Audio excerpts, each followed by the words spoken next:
सगळ्याला येतोय का? आपलं आमरण उपोषण 10 वाजल्यापासून सुरू झालं. तुम्हाला मला एक महत्वाची माहिती द्यायची. आपण समाजाला न्याय मिळवून देण्यासाठी इथं आलोय हे कोणी विसरू नका. नुसत्या गडबड गोंधळात समाजाचं वाटोळं करू नका. कोण काय सांगताय, कोणाचं काय म्हणणं आहे ऐकून घ्यायचं शिका. आपण शिकलो नाही, आपण लोकांच्या बुद्धीनं चाललो म्हणून आपल्या समाजाचं 70 वर्षे वाटोळं केलं हे काही मराठ्याने विसरू नका. एकजुटीचा फायदा घेऊन समाज कसा मोठा करता येईल याच्यासाठी आपल्याला पुरी ताकद लावायची. आपलं ठरलं होतं मुंबईला जायचं आणि आमरण उपोषण सुद्धा आझाद मैदानावरच करायचं. त्याप्रमाणे आपण आज आझाद मैदानावरती आलोय आणि आमरण उपोषण सुरू केलंय. आता तुमची काय जबाबदारी? उंबर झाली हो, मला काही दिसणार पुढे. आता तुमची काय जबाबदारी समजून घ्या. सरकार आपल्याला सहकार्य करणार नव्हतं म्हणून मराठा समाज म्हणला होता हे पोराले आहेत गपचे बायको घरात.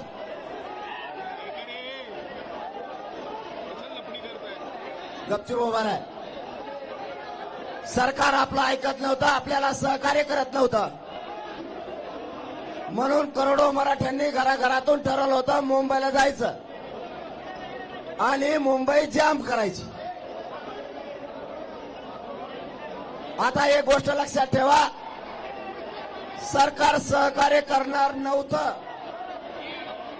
म्हणून मराठे मुंबईला येणार होते आणि जाम पण करणार होते आणि केली पण. आता आपल्याला सरकारनं सहकार्य केलंय.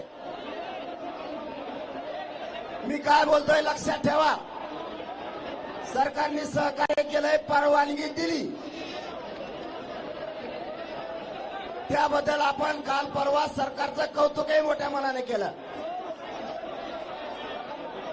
पण आता सरकारने सहकार्य केलं म्हणल्याच्या नंतर आता तुम्हाला पण सहकार्य करायचंय. पोलीस बांधव आणि व्यवस्था करल त्या ठिकाणी सगळ्यांनी स्वतःहून गाड्या नेऊन लावायच्या. मला उपोषणाला बसायचंय, त्यामुळं तुमच्यावर मुंबईकर नाराज झालाय किंवा पोलीस बांधव नाराज झाला असा एकही शब्द माझ्या कानापर्यंत ऐकायला नाही आला पाहिजे. ही जबाबदारी तुमच्यावर घेतली का जबाबदारी? परत एक सांगतो, कुठे दगडफेक करायची नाही. जबाबदारी सगळ्यांनी घेतली का? याचा पुढचा तिसरा मुद्दा सांगतो. कुणी राजकारणी पक्षाचा कुणी पदाधिकारी असेल, नीट ऐका, तो खोट्या बातम्या पसरील. मुंबईत जायचं, आपल्याला मुंबईत जामच करायची, ग्राउंडवर गाड्या नाही लावायच्या, हवेवरच गाड्या लावायच्या असं सांगल आणि त्याचा राजकीय उद्देश सार्थक करून घेईल.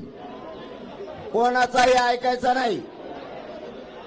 जाम कवा करायची होती, आपल्याला सरकार सहकार्य करीत नव्हतं त्यावेळेस.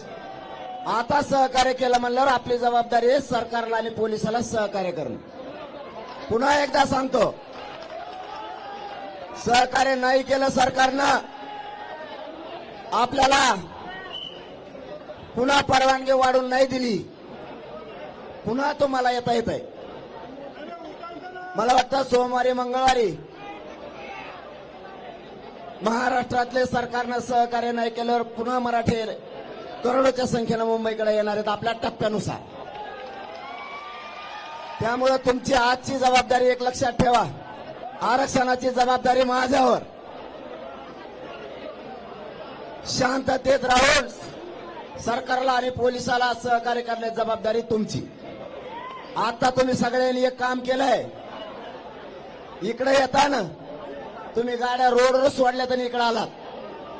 इथल्या प्रत्येक माणसानं आपण आपल्या ड्रायव्हरला फोन करायचा आणि त्याला फोन करून सांगायचं आत्ताच्या आत्ता गाडी काढायची, पोलीस बांधव सांगते त्या ग्राउंडवर नेऊन लावायचं, मग ते कितीही लांब असू दे.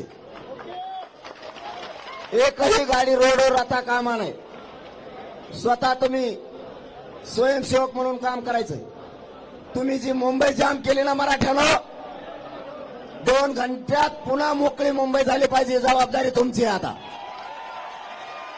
मला बोलता येणार नाहीये उपोषणला बसल्यावर, म्हणून मला एकही बातमी कानावर आली नाही पाहिजे किंवा पोलीस बांधव येऊन नाराज नाही झाला पाहिजे की या ठिकाणी गाडी लावली, या ठिकाणी ट्रॅफिक जाम झाली. आपण आझाद मैदानाला येणार होतो, आपण आलो. बऱ्याच जणांना वाटलं होतं पाय ठेवून द्यायचा नाही, मराठे मांड्या घालून बसले.